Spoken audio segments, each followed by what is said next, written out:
मित्रांनो, मी मनीष. मी जॉब करतो. माझ्याकडे माझे आई, बाबा आणि आजी राहत होते आणि माझे जॉब सकाळी 11 ते 7 असते. त्यामुळे मला जास्त वेळ मिळत नाही आणि मी जास्त कुठे जात नाही. माझ्याकडे माझ्या आईची मैत्रीण यायची. ती माझ्या आईपेक्षा वयाने कमी होती, पण माझ्या आईची मैत्रीण होती. ती यायची तेव्हा माझ्याकडे बघायची आणि माझ्या सोबत बोलायची. तिच्याकडे तिचे नवरा आणि ती राहायची. तिचे नवराचे काम जास्त बाहेरच होते. तिला एक मुलगा होता. तो हॉस्टेलमध्ये शिकत होता. त्याला 2 वर्षांनी आणणार होते. त्यामुळे तिला अजून बोर व्हायचे, म्हणून ती आमच्याकडे येऊन आई सोबत गप्पा गोष्टी करायची. एकदा ती आली आणि तिला आई दिसली नाही. मी आपल्या खोलीत होतो. मला तिचा आवाज आला. ती मला विचारू लागली. मी म्हणालो, काही वेळापूर्वी आई होती. कुठे गेली मला माहित नाही. नंतर तिने आईला कॉल केला. आई म्हणाली, मी शिलाई मशीनच्या दुकानात आली आहे, येते लवकरच. तर ती आता माझ्या सोबत बोलू लागली. कसा सुरू आहे जॉब? आणि तुला तर वेळच नाही मिळत. मी म्हणालो, हो ना, मला वेळच नाही मिळत. नंतर मी तिला विचारले, काकाच काम कसे सुरू आहे? तर म्हणाली, त्यांना तर कामच दिसते आणि जास्त कामातच बिझी असतात. कधी कधी सुट्टीच्या दिवशी पण कामाला जातात. मी म्हणालो, तुम्हाला बोर होत असेल तर आमच्याकडे येत जा. तर म्हणाली, हो येते ना. आणि तेवढ्यात तिला तिच्या नवऱ्याचा कॉल आला. ती म्हणाली, घरी आले वाटते, आईला सांग येते नंतर म्हणून. पण मी नेहमी बघत होतो ती कधी आली की तिचे माझ्याकडे लक्ष असायचे आणि माझ्या लक्ष तिच्याकडे पडले की ती एक हलकी स्माइल द्यायची. मला अगोदर काही समजत नव्हते, पण कधी कधी आमचे बोलणे झाले तर मला थोड कळून आले होते की काहीतरी आहे तिच्या मनात म्हणून. एकदा अशीच ती घरी आली होती. आई आणि आजी बाहेर होते. ती आली आणि मला विचारू लागली. मी म्हणालो, आताच ते फिरायला गेले आहे, येतीलच लवकरच. तर ती माझ्याकडे सोबत बोलू लागली आणि म्हणाली, मला बोर होत आहे म्हणून आले. मी म्हणालो, बोला, काही हरकत नाही. आणि असंच तिला गमतीने म्हणालो, आई नाही तर काय झालं, मी आहे ना, माझ्या सोबत बोला. माझ्याकडे हसून म्हणाली, हो ना, तुमच्या सोबत बोलते.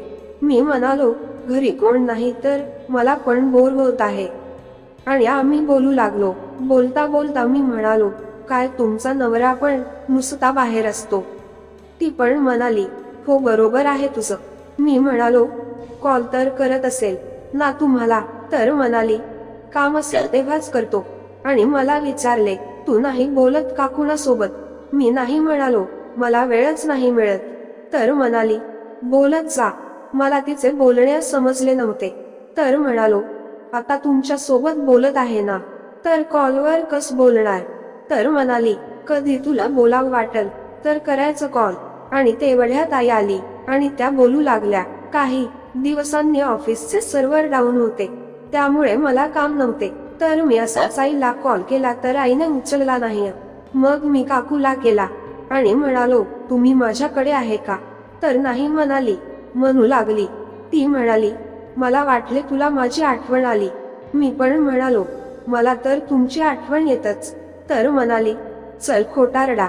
मी पण म्हणालो, हो येथेच ना, पण तुम्ही मला घरीच भेटता म्हणून तुम्हाला सांगत नाही. आणि आज तुमची आठवण आली तर फोन केला. तर म्हणाली, फार चांगला मस्करी करतो. आणि म्हणू लागली, ऑफिसमध्ये कोणी दुसरे नाही का बोलायला? मी पण म्हणालो, ऑफिसमध्ये खूप लोक आहे, पण मला तुमच्या सोबत बोलायचं असेल तर. तर ती म्हणाली, म्हणजे तुला काय माझ्या सोबत बोलायला चांगलं वाटते का? मी पण हो म्हणालो, मला तुमच्या सोबत बोलायला खूप छान वाटते. आम्ही मस्करी करत बोलत होतो. आता मी कधी कधी तिला कॉल करायचो आणि आम्ही बोलायचो. आणि ती घरी आली की माझ्या सोबत बोलण्याची संधी बघायची. तसे मला पण आता तिच्या सोबत बोलणे छान वाटू लागले होते. आता आमचे मन जुळू लागले होते आणि आमच्या बोलण्यावरून समजत होते. आणि ती आली की मी तिची खोड पण काढत होते. तसेच या गोष्टी चांगल्या वाटत होत्या.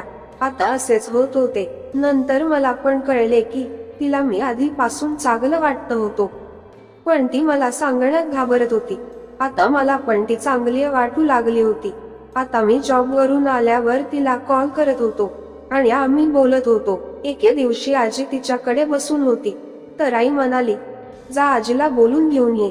मी तिच्याकडे गेलो, तर आजी तिच्याकडे झोपून होती. मी तिला विचारले, तर म्हणाली, टीव्ही पाहता पाहता झोप लागली. आता ती आणि मीच होतो. मला तर फार वेगळे वाटत होते. मी जाऊन बसलो. ती पण माझ्या मागे आली आणि म्हणाली, काही खायला आणू का? पण माझी नजर तिच्याकडे होती. तिला पण सर्व गोष्टी समजू आल्या होत्या आणि आम्ही आमच्या नवीन युगात रमत होतो. रमता रमता उत्साह फार पाहण्यासारखा झाला होता. तिच्या चेहऱ्यावर एक प्रसन्नता दिसून येत होती आणि आम्ही त्या वेळेचा पुरेपूर आनंद व्यक्त करत होतो. आणि काही वेळाने त्यांचे शेवट झाले. नंतर मी आजीला घेऊन आपल्या घरी आलो. आता जेव्हा वेळ मिळेल तेव्हा आम्ही बोलत होतो आणि एकमेकांना समजून घेत होतो.